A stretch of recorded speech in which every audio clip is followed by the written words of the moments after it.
Most of these migrant workers didn't make it home for Christmas. But they hope to be there for New Year's. Carrying clothes and food, they board the Shosholos on mail from Johannesburg to the border town of Musina. The trip lasts 16 hours. Bye, Johannesburg!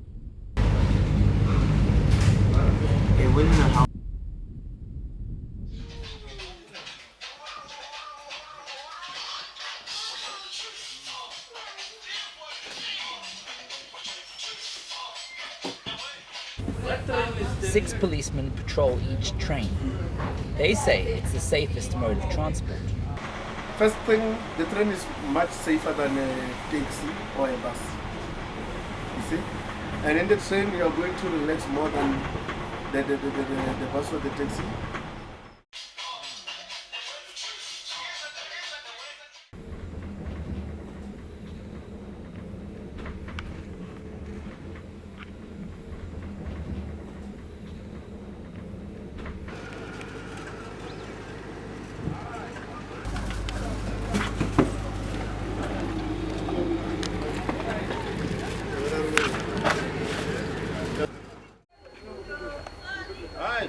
A tub of mango achar marinates on the dashboard as Zimbabwe Victoria drives us to the border.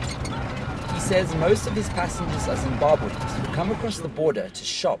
Why? Because that side in Zimbabwe, there's not much goods. So they come to shop in Messina. The two, they are shopping and go big same time. Beitbridge is Africa's busiest 24-hour land border crossing. Over 612,000 travellers have been processed since the beginning of the festive season. Once in Zimbabwe, it's a hustle from one vehicle to another, with little progress. We're now in Zimbabwe. We've just crossed Beitbridge. We're in a private car on our way to a bus station to get to Bulawayo. Thank you. Bye-bye, my dear. I don't really know what's happening anymore. This is the 4th vehicle I've been on. We finally find a minibus taxi to Bulawayo.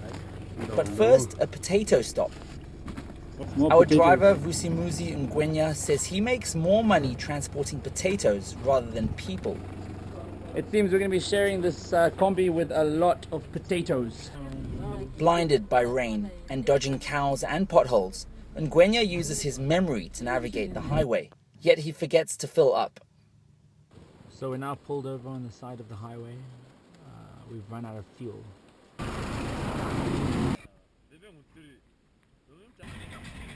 Arriving in Bulawayo in darkness, we have a streak of luck, boarding an overnight train destined for Victoria Falls.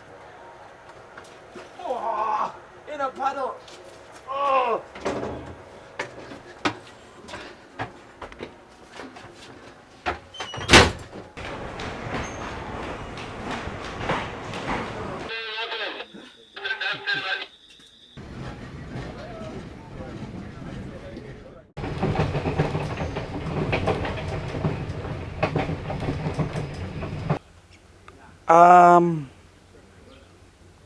At Thompson Junction, we eat stringy mangoes for breakfast. For 10. And so do the baboons.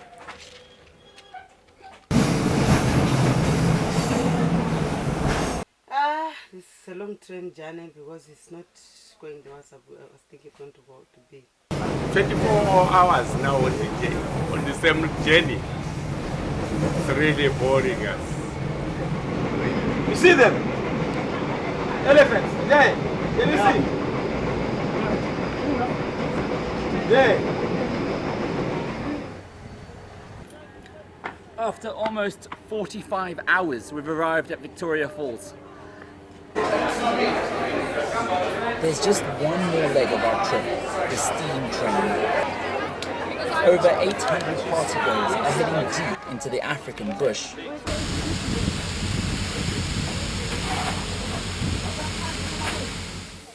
This is a real steam train. When's it built? In UK, 1953. It's from the UK from 1953, and it is very hot. You've got to take the coal and basically put it in the furnace, and they're pumping water in on the other side at the moment. And The pressure it was supposed to be having it 13 day, 13 bars. If we've got it at 13 day, we know that we've got no problem.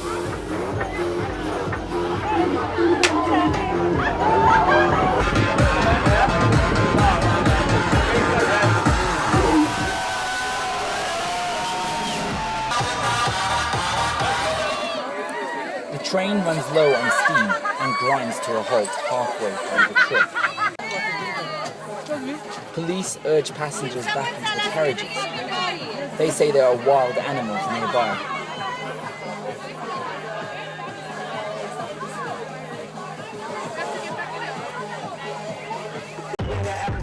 Finally, they arrive, but this is just the start of the 3-day New Year's festival.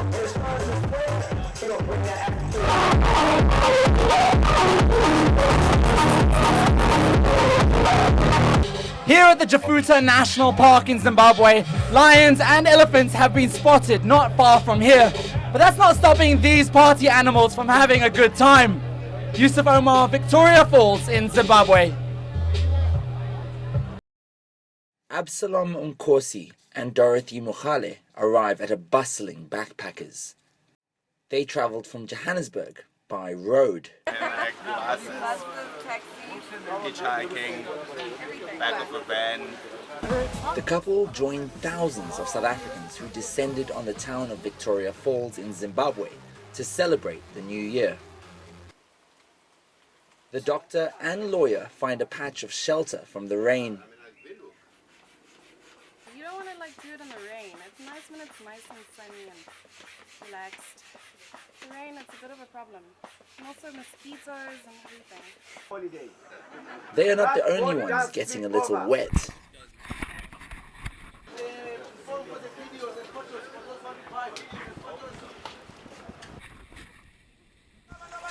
Of course, people come to the Victoria Falls for all sorts of reasons. They can bungee jump off the bridge, but one of the main activities around the year is whitewater rafting. With Zambia to the left and Zimbabwe to the right. It's a 15-kilometer free flow through jagged stone gorges. Man overboard! It was very awesome, but even though I can't swim properly, but I've managed to make it. Once you're on it, I think it's rad, until you see the big wave and you're like, oh my gosh, what am I doing here? There's enough adrenaline-packed activities to keep tourists preoccupied all day, but they should rest. It's going to be a long night. Fast in the last summer rains of 2013. Zimbabwe Republic Police are poised at attention in riot helmets, just in case. We'd love to meet you.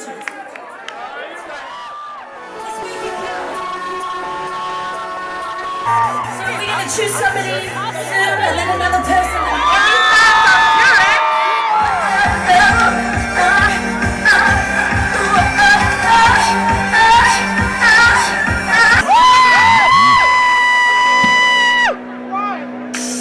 This one's called Devastation.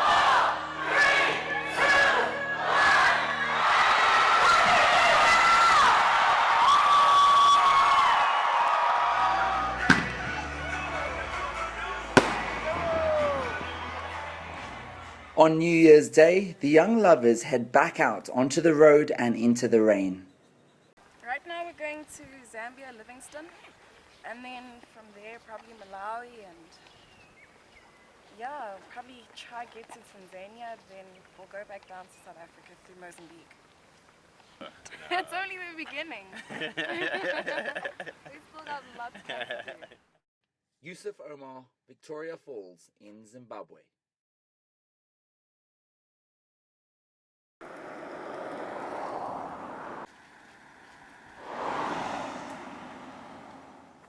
A self-proclaimed pimp in red shoes helps me find a ride to Bulawayo. There is no job here in Zimbabwe. So that's why I'm like to send people.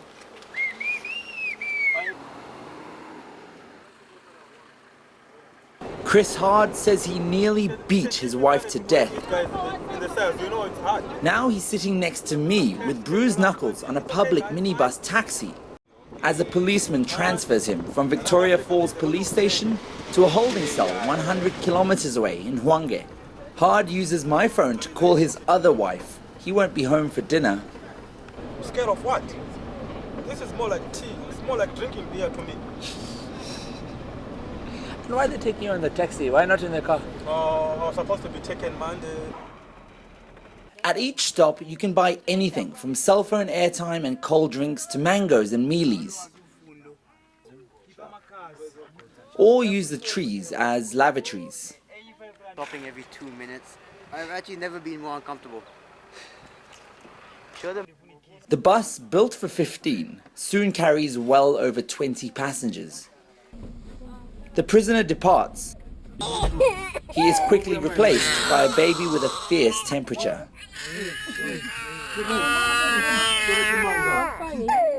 Some on the bus fear she's showing the early stages of malaria.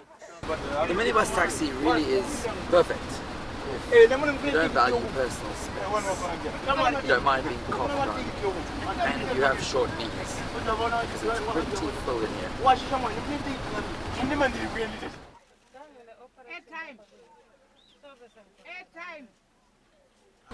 During the journey, there's enough time to read every paper in the country.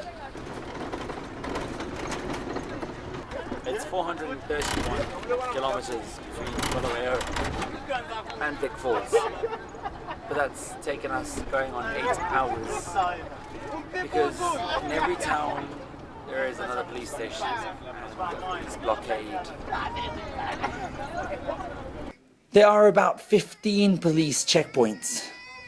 We arrive in Bulawayo, but it's too late. The bus for Johannesburg has departed, only to stumble upon a private car heading to Gauteng.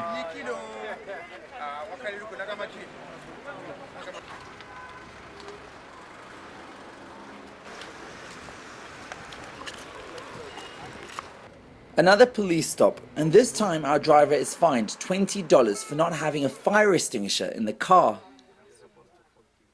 We catch up with the bus we missed at the Beitbridge border. Queues of cars stretch for kilometers, but they move fast. Zimbabwean migration officials have set up a makeshift processing station outside and speed through SADC passports. On the South African side, it's gridlocked.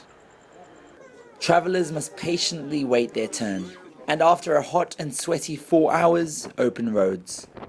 Yusuf Omar, Johannesburg.